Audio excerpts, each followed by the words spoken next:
En 1687, en el convento de las Trinitarias de Madrid, una mujer de 82 años estaba quemando el trabajo de toda su vida. No eran cartas de amor ni confesiones de pecado, eran poemas, poesías y tratados que hubiesen puesto en jaque a los mejores escritores de Europa. Esa mujer era conocida como la hija de Lope. ¿Cómo es posible que una de las mentes más brillantes del siglo de oro español terminara quemando casi toda su obra por un confesor? ¿Fue un acto de fe o un asesinato intelectual?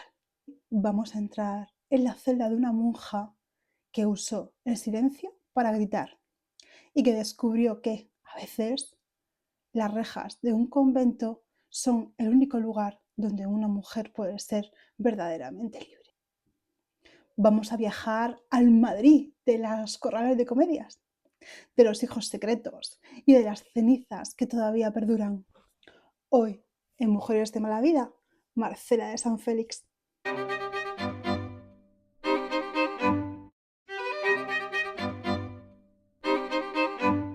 Para entender a Marcela tenemos que hablar de su padre, de Lope de Vega. Lope de Vega fue apodado como el Félix de los ingenios o una fuerza de la naturaleza. Es el autor más prolífico de la literatura española y dicen que escribía una comedia por la mañana y que seducía a una mujer por la noche. Era un hombre muy polifacético. Marcela nació en 1605. Fue una hija ilegítima, ya que Lope estaba casado y su madre, la actriz Micaela de Luján, también estaba casada, con lo cual fue como ser doblemente ilegítima, algo que fue un escándalo en aquella época. Ella se bautizó sin que sus padres estuvieran inscritos y fue como una hija de la iglesia, una forma que se ponía para las chicas o chicos que eran ilegítimos, pero todo el mundo sabía quién eran sus padres. De hecho, Marcela creció en la famosa calle Francos, donde tenía López su casa. Imaginaos una infancia en la que ella estuvo todo el rato rodeada de actores, de comediantes y de esa vida de los teatros de corrales que iban y venían. Lo cierto es que de todos los hijos que tuvo Lope, que eran 4, ella fue la única que heredó su pluma maravillosa. A los 16 años ya no solamente leía los clásicos, sino que también escribía. Su padre, que sí que la quería, pero también la usaba un poquito, ya que ella era su secretaria, e incluso se cree que pudo corregir algunos versos de Lope de Vega en algún momento, ya que ella era también muy ingeniosa. Como mujer, ella era el genio, pero de la habitación de al lado, la que nadie aplaudía porque no sabían ni que existía. ¿Qué opciones tenía Marcela en 1620?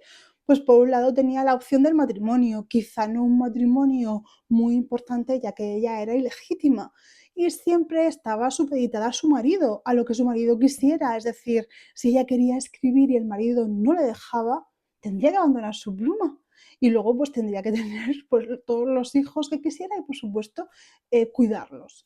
Y quizá eso no era lo que ella quería.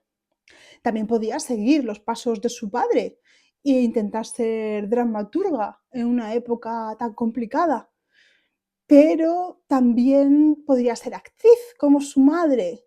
Al ser ilegítima hubiese sido bastante complicado en un mundo de habladurías, tendría que haberlo tenido muy claro y saber perfectamente cuál era su fin para poder soportar todos los días habladurías en el Madrid de aquella época.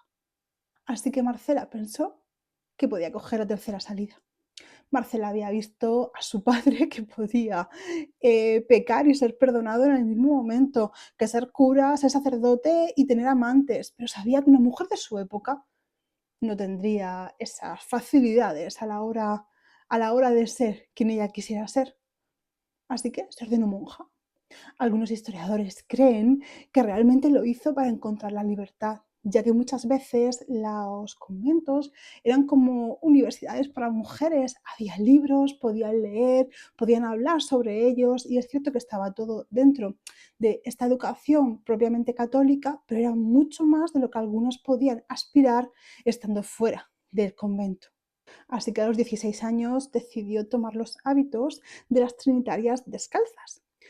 Pero si pensáis que Marcela se dedicó a rezar el rosario, estáis muy equivocados. Ella revolucionó el convento.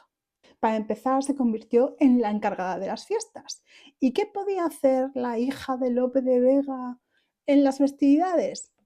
Escribir teatro.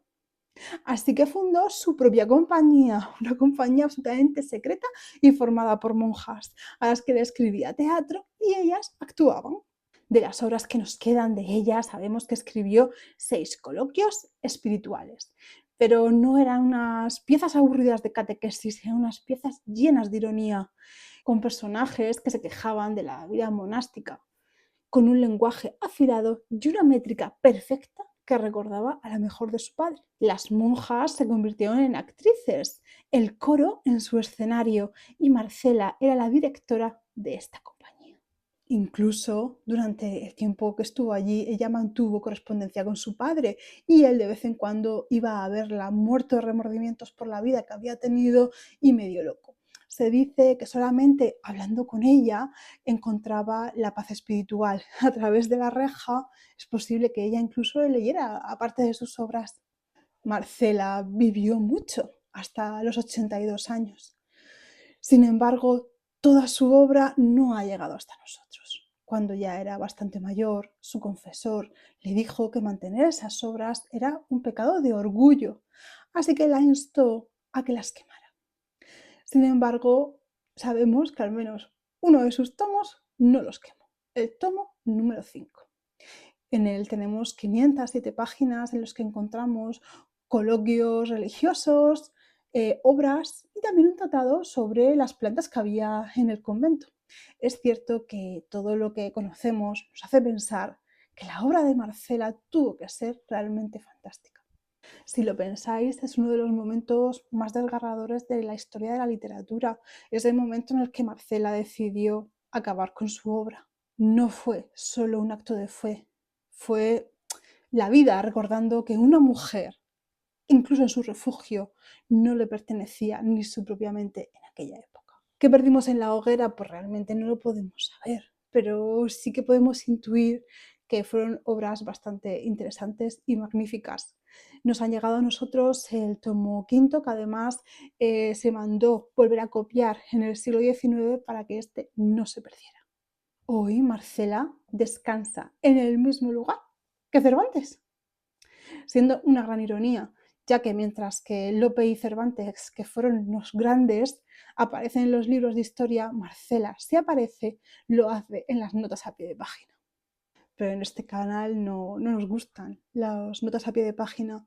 Marcela nos recuerda que a veces las batallas no se ganan solo con la espada, sino también con el ingenio.